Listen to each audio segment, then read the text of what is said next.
शारदीय नवरात्र का पहला दिन, मंदिरों में दिखी श्रद्धालुओं की भीड़। अग्रवाल सुहृद समाज ने निकाली शोभा यात्रा, श्रद्धालुओं ने जगह जगह शोभा यात्रा का किया स्वागत। ट्रैक्टर और बाइक की हुई जोरदार भिड़ंत, हादसे में 3 बच्चे गंभीर रूप से घायल, एक बच्चे की इलाज के दौरान हुई मौत। कांस्टेबल ने फिलिस्तीन के समर्थन में मांगा था चंदा, कांस्टेबल को किया गया सस्पेंड। नमस्कार, आज की खबर में आपका स्वागत है। मैं हूं आपके साथ शिखा मेहरोत्रा। शुरुआत करते हैं उत्तर प्रदेश खबरों की। उन्नाव में शारदीय नवरात्र के पहले दिन शहर के सभी देवी मंदिरों में मां दुर्गा के दर्शन के लिए श्रद्धालुओं की भारी संख्या में भीड़ देखने को मिली। लोगों ने देवी मां के जयकारे के साथ सभी देवी मंदिरों और घरों में प्रथम स्वरूप मां शैलपुत्री का पूजन अर्चन कर भक्तगण सुख समृद्धि की कामना करते नजर आए। वहीं सभी मंदिरों में सुरक्षा के लिए पुलिस बल की तैनाती भी कर दी गई। सीतापुर के मछरेहटा के प्राचीन रामलीला दशहरा मेला का कारागार राज्य मंत्री सुरेश राही ने विधिवत उद्घाटन किया। रामलीला मैदान के मुख्य द्वार पर कारागार राज्य मंत्री का फूल मालाओं से स्वागत किया गया। वहीं इस मौके पर विशिष्ट अतिथि के रूप में जिला पंचायत सदस्य सुनीता पाल भी मौजूद रहीं।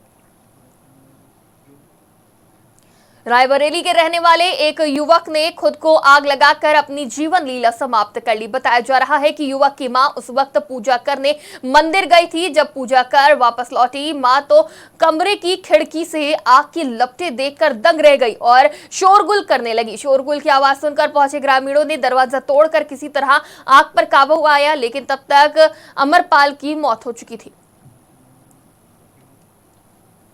रायबरेली में अग्रवाल सुहृद समाज ने एक विशाल शोभा यात्रा निकाली। बता दें, ये शोभा यात्रा शहर के विभिन्न स्थानों से होकर निकाली गई और जगह जगह पर श्रद्धालुओं ने शोभा यात्रा का स्वागत किया। वहीं इस मौके पर भारी संख्या में लोग भी शामिल हुए।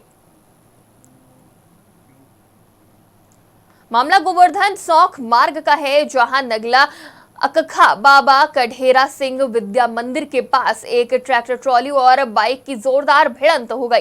वहीं इस हादसे में 3 बच्चे गंभीर रूप से घायल हो गए, जिनको इलाज के लिए हॉस्पिटल में भर्ती कराया गया, जहां इलाज के दौरान एक बच्चे की मौत हो गई और 2 बच्चों का इलाज चल रहा है।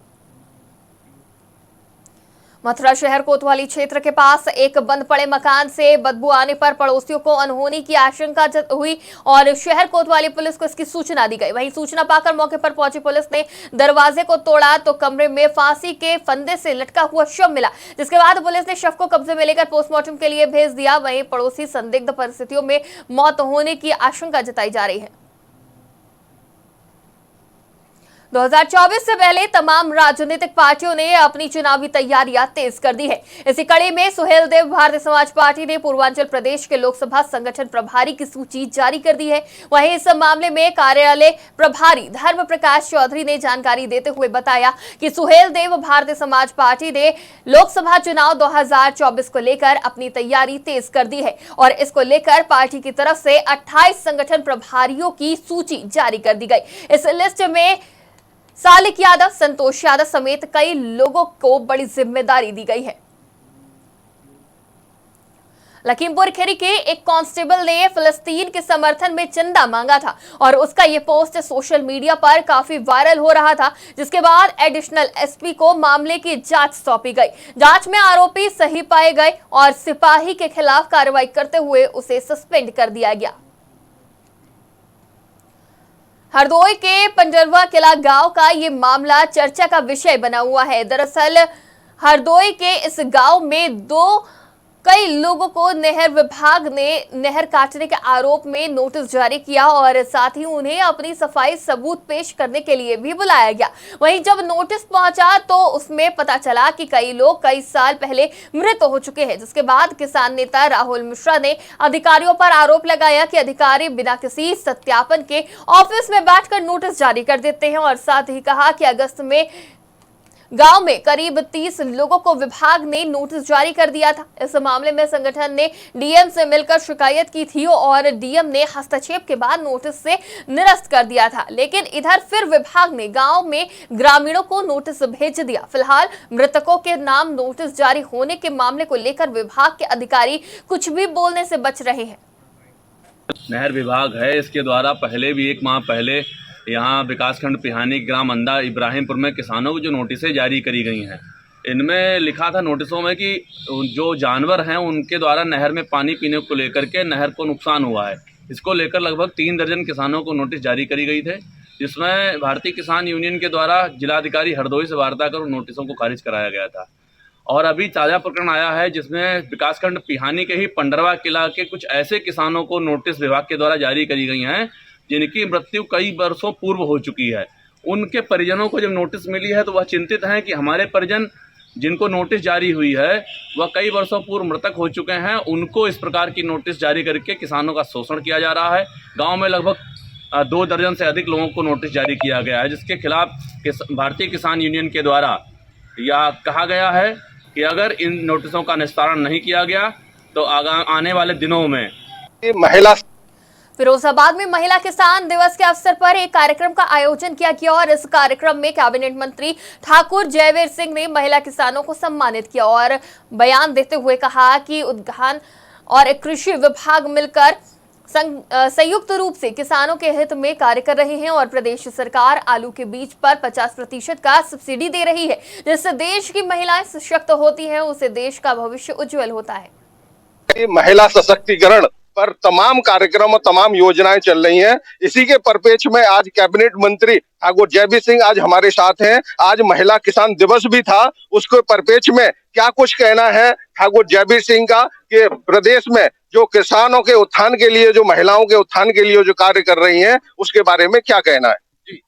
देखिए, देश की प्रदेश की महिलाओं ने हर क्षेत्र में, चाहे राजनीतिक क्षेत्र हो, सामाजिक क्षेत्र हो, कृषि का क्षेत्र हो, वैज्ञानिक क्षेत्र हो, डॉक्टर हो, इंजीनियर हो, प्रशासनिक अधिकारी हो, महती भूमिका निर्वहन की है।